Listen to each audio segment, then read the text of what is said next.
Astro vastu predictions 2024। Astro vastu predictions हैं क्या, उसको समझने के लिए पहले हमें एस्ट्रो वास्तु को समझना पड़ेगा।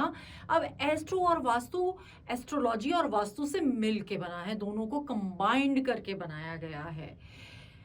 मैं इसको एक छोटे से एग्जांपल से आपको समझाती हूँ कि एस्ट्रो वास्तु क्यों रिक्वायर्ड है, केवल हम वास्तु पे वर्क क्यों नहीं कर रहे।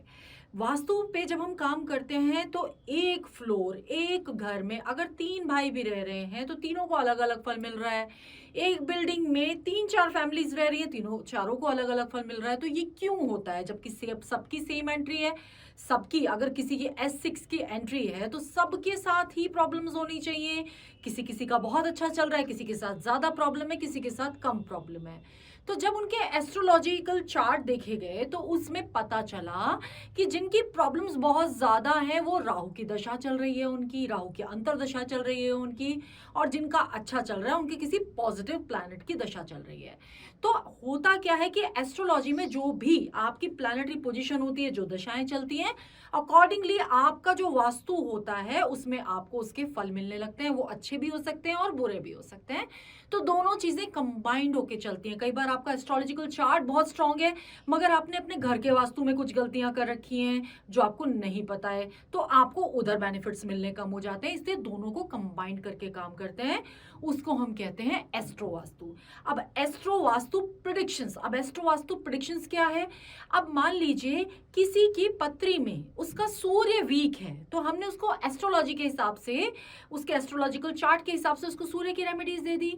But on the other hand अगर वो ईस्ट उसका वीक है और उसका घर में हम देखें तो हमें अगर उसकी ईस्ट के डायरेक्शन में भी हम सूर्य को स्ट्रॉन्ग कर देते हैं तो उसके एस्ट्रोलॉजिकल चार्ट और वास्तु दोनों से वो बैलेंस हो जाएगा, दोनों तरफ से उसको बेनिफिट्स मिलने लगेंगे। तो यही हम लेके आ रहे हैं। अब प्रेडिक्शंस में क्या है कि अब जैसे 2024 आ रहा है, 2024 में हर एक राशि, मेष राशि, कुंभ राशि, सारी राशियों के लिए हम अलग अलग उनको कौन सी दिशाओं पे ध्यान देने की जरूरत है। क्योंकि आपके जब हम 12 घर की बात करते हैं, जो कि आपको स्क्रीन पे दिख रहा है, जब हम 12 घर की बात करते हैं तो हर एक घर में एक डायरेक्शन भी होती है। तो वो कौन सा घर आपका इस साल में वीक हो रहा है, कहाँ आपको ध्यान देने की जरूरत है, तो हम उस डायरेक्शन पे बात करेंगे। और कौन से घर से आप बेनिफिट ले सकते हो उसके लिए हम उसकी डायरेक्शन की बात करेंगे कि वहां पर आप कुछ ऐसी रेमेडीज करो जिससे आपको बेनिफिट मिलेंगे, आपके एस्ट्रोलॉजिकल चार्ट में भी और आपके वास्तु में भी। नमस्कार दोस्तों, मैं ईशा गोयल, एस्ट्रो वास्तु एक्सपर्ट, आपके लिए लेके आई हूँ 2024 की prediction as per astro vastu. तो सबसे पहले तो आप सबको नव वर्ष की बहुत बहुत शुभकामनाएं। नया साल आपके लिए मंगलमय हो, बहुत सारी अपॉर्चुनिटीज लेके आए और बहुत सारी खुशियां लेके आए। तो अब हम स्टार्ट करते हैं हमारी एस्ट्रो वास्तु सीरीज। तो एस्ट्रो वास्तु सीरीज क्या है, हम इसमें जो बात करेंगे हमारी, आपको कुछ नहीं करना, आपकी पत्रिका D1 चार्ट या आपकी लगन कुंडली इस तरह का एक आपका बना हुआ होगा, वो आपको लेना है। और उसमें 12 घर होते हैं, अगर आप काउंट करोगे तो 12 घर होते हैं, 1 से स्टार्ट करके 12 तक होता है। तो इन 12 घरों में सबसे पहले वाला घर, जो मैं आपको समझाने के लिए मैंने हाईलाइट किया हुआ है कि जो पहला घर है उसमें जो राशि, जो नंबर लिखा हुआ है वो आपको सिर्फ फॉलो करना है। जैसे 1 नंबर अगर यहाँ लिखा हुआ है तो मैं आपको बताऊंगी 1 नंबर राशि मेष या एरीज, उसको आप फॉलो करोगे। तो ऐसे ही जब इसमें चेंज हो जाएगा तो आपका, जैसे आपका अगर 1 नंबर, इसके बाद यदि 2 नंबर आ जाता है तो वो आपका वृषभ हो जाएगा। इस तरह से ये चेंज होते चले जाएंगे, तो आपको अकॉर्डिंगली अपनी राशि फॉलो कर लेनी है। तो अब इसमें क्या है कि एक ये बहुत बड़ी लोगों को एक क्वेरी हो सकती है कि हम घर में तो 4-5 लोग रहते हैं मगर हमें किसका एस्ट्रो वास्तु चेक करना है, किसकी पत्री के अकॉर्डिंग ये रेमेडीज फॉलो करनी है। तो घर का, जिनके नाम से घर हो या जो घर का हेड ऑफ द फैमिली हो, उनके नाम से ये रेमेडीज आपको फॉलो करनी है, जो मैं आपको बताऊंगी। एस्ट्रो वास्तु की सीरीज में नेक्स्ट जो हमारी राशि है वो है पाइसेस, मीन। जैसा कि मैंने आपको और वीडियोस में भी बताया है कि हम बात कर रहे हैं लगन राशि की। आपका जो लगन चार्ट है जिसमें 12 घर बने हुए हैं, आपके पहले घर में जैसे कि मैंने हाईलाइट किया हुआ है 12 नंबर लिखा हुआ है, तो ये प्रेडिक्शन आपके लिए 12 नंबर मतलब मीन, पाइसेस, तो आपकी लगन राशि के हिसाब से ये प्रेडिक्शन है। तो पहले तो हम जान लेते हैं कि मीन राशि वाले या पाइसेस होते कैसे हैं। अब ये जो मीन राशि है ये अगेन आपके गुरु की राशि है, जुपिटर की राशि है। तो ईमानदार होते हैं, बहुत वफादार भी होते हैं, डुअल माइंडेड बहुत रहते हैं, दूसरे का एहसान लेना चाहते भी नहीं है और एहसान करते भी नहीं है, गुस्सा बहुत जल्दी आ जाता है। आप बहुत स्ट्रेट होते हैं, बहुत मतलब हर चीज मुंह पे बोलना आपको पसंद होता है। कई बार इस वजह से लोग आपसे नाराज भी हो जाते हैं, मगर आपको मुंह पे बात करना बहुत पसंद होता है। आप पीठ पीछे बात करना पसंद नहीं करते, जिसके बारे में जो भी लगा मुंह पे बोल दिया।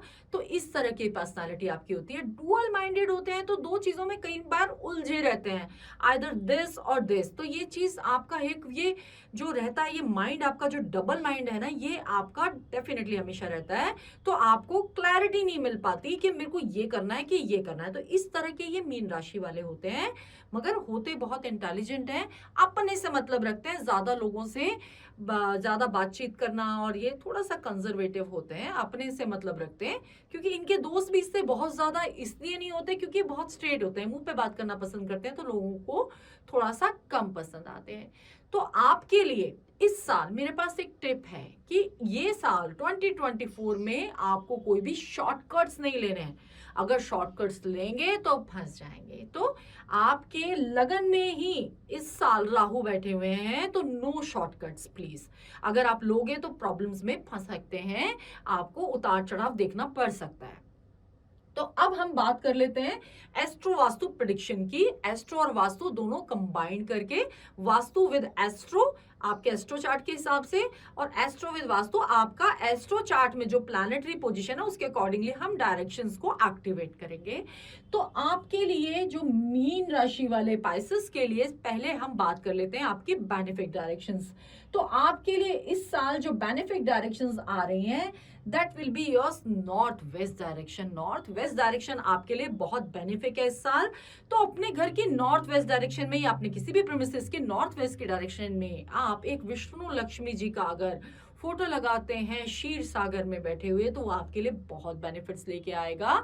तो नॉर्थ वेस्ट के डायरेक्शन को एक्टिवेट कर लीजिए आपका कैश इनफ्लो बढ़ाने के लिए। तो नॉर्थ वेस्ट के डायरेक्शन को आपको एक्टिवेट करना है। आपको एक्टिवेट करनी है अपनी वेस्ट डायरेक्शन।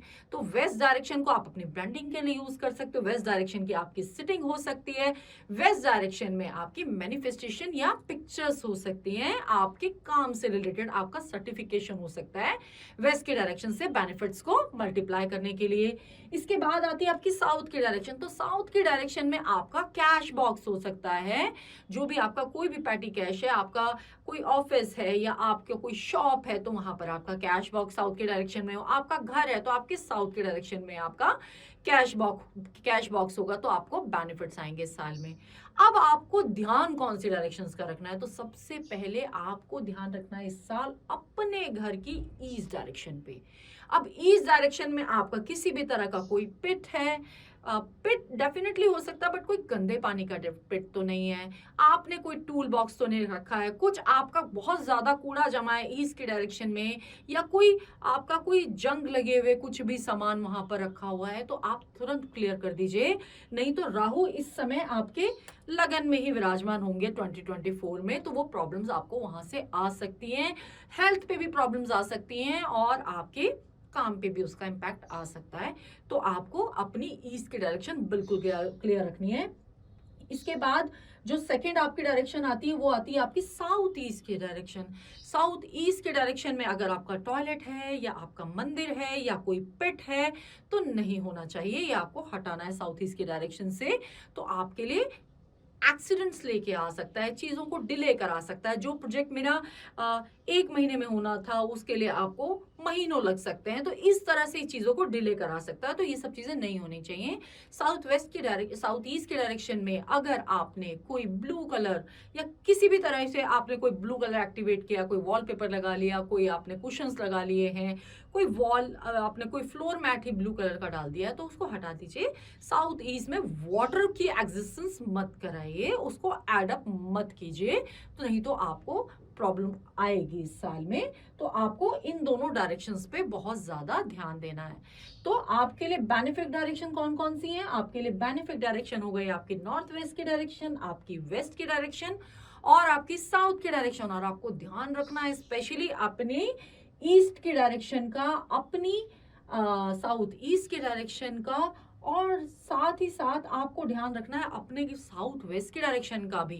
साउथ वेस्ट की डायरेक्शन में भी अगर आपके पिट है या कोई आपने कोई पानी या आपका कोई वाटर टैंक या कोई बोरिंग है तो वो नहीं होना चाहिए। तो इस साल राहु को एक्टिवेट नहीं करना है, तो स्पेशली आपको 3 डायरेक्शंस पे बहुत ध्यान देना है। अपनी ईस्ट, साउथ वेस्ट और साउथ ईस्ट डायरेक्शन को चेक कर लीजिए। अगर यहाँ कोई भी डिफेक्ट्स हैं तो रिमूव होने बहुत जरूरी है, अदरवाइज आपको नुकसान हो सकते हैं। तो मैं ईशा गोयल बिल्ड असनेवी दिशा में आपका स्वागत करती हूँ। अगर आपने हमारे चैनल को अभी तक सब्सक्राइब नहीं किया है तो प्लीज कर लीजिए। हम आपके लिए बड़े इंटरेस्टिंग और नए नए टॉपिक्स लेके आते रहेंगे। और वीडियो आपको कैसी लगी ये कमेंट बॉक्स में कमेंट करके जरूर बताइए। Thank you.